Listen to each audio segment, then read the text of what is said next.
think that I'm going to adapt the Gen Z's mentality. And I think it's the best thing for all of us to do. And you say, girl, what is the Gen Z? Are you sure about that? Yes. Because one thing about the Gen Z is they really don't care. All right. So if y'all aren't familiar with exactly what she's talking about, essentially, she's talking about adapting the Gen Z mindset in relation to like not necessarily being loyal to your job. Now, I'm Gen Z, right? I'm 24 years old. I just turned 24 a couple of days ago.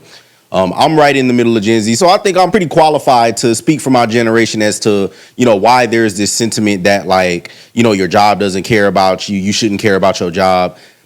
I believe personally that the purpose of your job was never to make you rich or give you the, financial freedom, location freedom, any kind of freedom that we see nowadays now that we have social media, right? And my generation is so different because my generation is the first generation to grow up with the internet from when we was kids, right? iPhone started coming out, when I was in like probably first, second, third grade, somewhere in there, like while I was in elementary school, right? And we're the first generation to really grow up with like just an infinite, endless amount of information on the internet, like just accessible to us at any time. So anytime I have a thought of, dang, I need to make more money, like, and this is how it started for me. Like, this is how my entrepreneurship, financial literacy journey started. I was 15 years old. You know what I'm saying? I was broke. Now, I've been working since I was 12 years old, right? I grew up in a lower middle class household. My family didn't necessarily really have it like that. So my dad always went out to cut grass on the weekends in his spare time just to be able to bring in a little bit of extra money, right?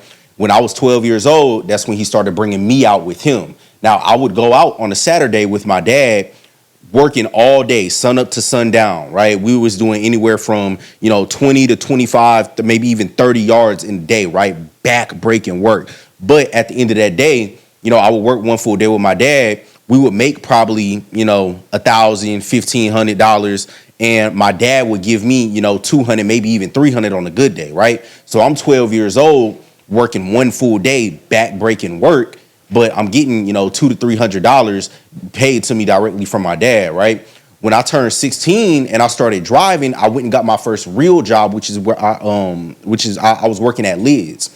And when I was working at Lids, I was making $7.25. I was making minimum wage, and I was working part time. So I would go after school for 3 to 4 hours every day. And I remember I worked for 2 weeks at Lids to get my first paycheck. When I got my first paycheck, I opened it up and it was like $120. And I was confused. I was like, bro, what is this? You know what I'm saying? So that, in my mind, for me, I'm instantly comparing that to the money that I've been making since I was 12 years old working with my dad. I worked one day. You know what I'm saying? I just had to work 2 weeks making minimum wage, making $7.25 an hour, and this is all I got. And y'all know how it goes. You know what I'm saying? When you get a job, you instantly, as soon as you start working, you calculating exactly how much your paycheck gonna be. But I was young, so I wasn't taking into account taxes that was gonna come out of my check. So I say all of this to say, me personally, right? It was planted in me early, and my parents raised me telling me the typical, go to college, get a good job, right? My dad unintentionally exposed me to the possibilities of entrepreneurship and starting your own business and having your own thing going, right? So for me, and for a lot of people my age, right? For a lot of Gen Z, we've never viewed a job as the end all be all like our parents told us, because we had access to seeing people. My job, I want to put this into perspective for y'all. When I was in high school, right, I was on YouTube. Like, when I first started really watching YouTube videos heavy, this was during the DDG, CJ So Cool, CJ on 32s, Omi and a Hellcat. That's the YouTubers I was watching when I was in high school, right? I'm seeing all of these dudes that, like, they not even that much older than me for real, and they get to wake up every day, turn on a camera, have fun, and they making $20, $30, $40, $50,000 a month, while my parents is telling me to go to college to get a job where I might come out making $5,000 or $6,000 a month, right? That was a question that was in my mind, and that's a question that was in Gen Z, my entire generation's mind very early on in our lives, like in our teenage years, right? And it's only gonna get like low-key progressively worse as time goes on, as more people come, or as more people are born, as more generations come after us. We are just the first to grow up with the internet, right? Generations after us, coming after us, is going to be even worse than it was for us.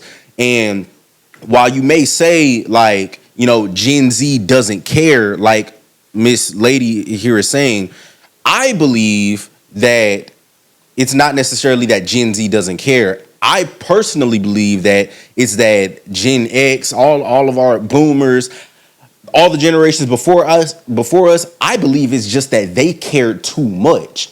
And now their way of thinking, now with how volatile the economy is compared to how it was, you know, just even 20, 30 years ago, I believe that, you know, their way of thinking is just outdated, right? We see all of these layoffs. I just seen a headline about Boeing laying off, you know, I believe 400 more employees. Layoffs are coming so rapidly that with the current climate of the job market compared to entrepreneurship, if you can get in an industry that you're insanely knowledgeable about, like you're deeply knowledgeable about, and you have the wherewithal and the business knowledge to be able to create a sustainable business, we're at a point now where it's almost more sustainable, and you almost have more security having your own business, because then you at least to some extent can control your own destiny. In a lot of job markets, in a lot of industries, you wake up tomorrow, you like I know you guys have seen all of the stories about tech workers going into work on a Monday, you know, seeing X amount of coworkers get laid off. They go into work Tuesday, and they're swiping their card trying to get into their building, and their card isn't working, and that's how they found out that they were laid off. That is absolutely an insane concept, and it aids to the sentiment that I tell you guys all the time, which is that, like, we have to at all times be super intentional about our saving and our spending, not necessarily to start a business if that's not your sentiment or your prerogative, or that's not what you want to do, but just to have that safety net, just in case if something happens on your job. You never know. You know what I'm saying? You may need $10,000-$20,000 to survive for 6 months until, you know, you can get into your next position. And the Gen X boomer mindset of, I'm going to get in this job, I'm going to work this job for, you know, the next 30, 40, 50 years and just retire and just stay with this one company, putting all your eggs in one basket, letting somebody else have complete control over your destiny, is what got us to this point. They will start a job today and they'll walk off of it this afternoon. They don't really care. They're not loyal to these companies and these jobs. They're not loyal. And I don't. Because honestly, seriously, the companies and jobs have proven that they're not loyal to us as individuals, as workers. If I'm able to look out my window and I'm able to see 1, 2, 3, 4, 5 people get bashed in the head in the same manner, why would I then walk outside with no protection over myself, right? The way that I tell you guys that, you know, every 2 years, not even just me, everybody recommends this. Economists recommend this. Anybody, any kind of career coach recommends that every 2 to 3 years, you should be looking to go up or out of your company, right? That's how you maximize your pay. And that's also how you ensure that you don't get caught in, you know, right in the middle of a layoff when you were completely unexpected. If you're in this mindset, like every 2 to 3 years, I'm either up or out, or you're in the mindset that people like me adopt, which is that I have a super stable government job that, you know, I'm considered an essential worker. So I'm going to leverage this position, put all of this money away. I'm not going to live off of any of this money. I'm going to live off the money that I'm making from my hustle and put this money, funnel all of this money into my business bank account so that I can build my business up while I have this super stable job. If you're not adopting one of those two mindsets, the up and out or the saving with the stable job, I don't really know what you're doing. I don't know why, going back to the, bashing people in the head thing that I just said, why would I put myself in that same position when I see other people's lives being derailed, right? Again, the companies have proved to us that they're not loyal to us. So what are we supposed to do? Just sit back and do nothing? No. Generations are going to adjust with the time, and that's what we see with my generation, with Gen Z. If it's a career, they're not loyal to it. But us Gen X's, oh, we loyal. You can be treating Yep. us like crap, and we're gonna show you Loyal to tomorrow. a fault. They have also adapted this quiet quitting, where basically it's not like they just not doing their job. They're doing their job. They're just not going above and beyond. And I thought about that. I said that sounds perfect because you really shouldn't be going above and beyond anyway. I'm already going 3 people there in job. How the hell you want me to be going above and beyond? You want me to do 7 people job? Child, please, you're not paying me for that.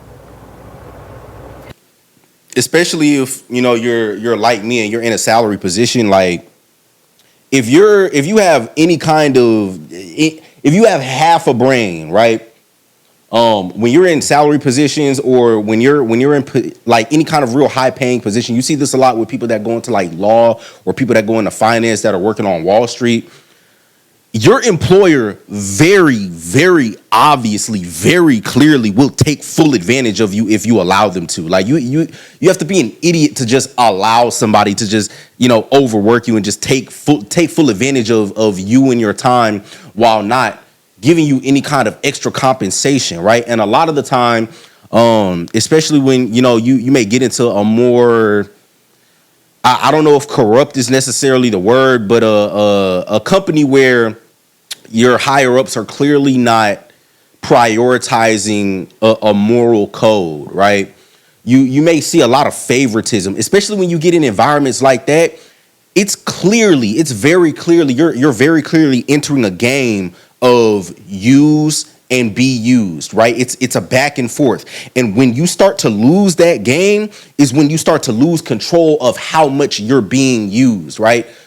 I'm very much in control of how much access my employer has to me. And I'm very, very much have it on the forefront of my mind that I'm using my employer for my own gain. So, and what that also creates, in at least in myself, right? I can't necessarily speak to everybody else, because I operate on a day-to-day basis the way that I tell you guys to operate, which is look at everything objectively, look at it from the perspective of a future CEO, of a future business owner, and see what value we can extract out of things to add into our own life. It creates a mindset where I don't necessarily get butthurt about anything that happens in the workplace, anything that I may disagree with, any disagreements that I may have with coworkers.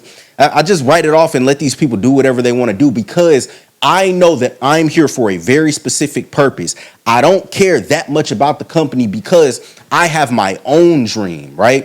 Your mindset about your job will start to change when you realize that at one point, your company did not exist. Your company at one point came into existence because a sole individual, or possibly a group of people, saw a problem in a marketplace, and they came together to create and sell the solution, which then created a need for additional workers like you to come in to be able to run the business, because it probably became too much for that individual or that group of people to continue solving and selling that solution on their own, right? Which is why we have modern jobs. I say this to say, I'm highly ambitious, bro. I plan on getting insanely rich. I plan on getting so rich that my kids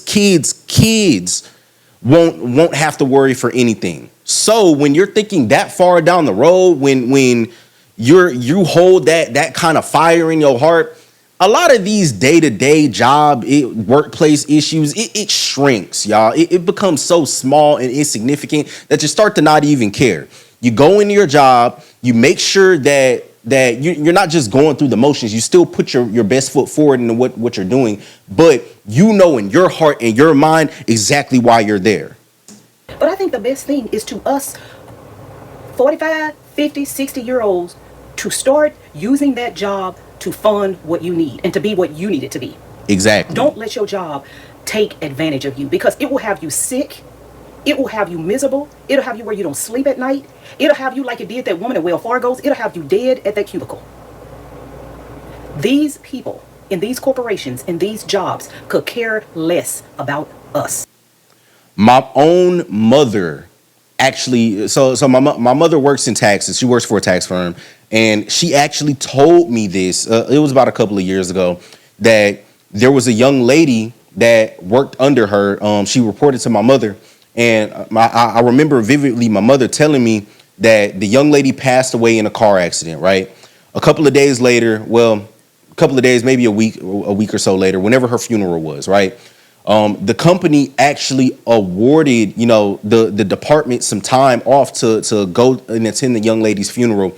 And my mother told me that out of probably 30 to 40 people, her and one other young lady were the only two that chose to attend this young lady's funeral. The job was posted 2 days later, and the company was looking to fill it. If that's not a wake-up call, I don't know what is. Be intentional. I say this every video. I use that phrase. I tell you guys those two words every single video. Be intentional. Do not just let life happen to you.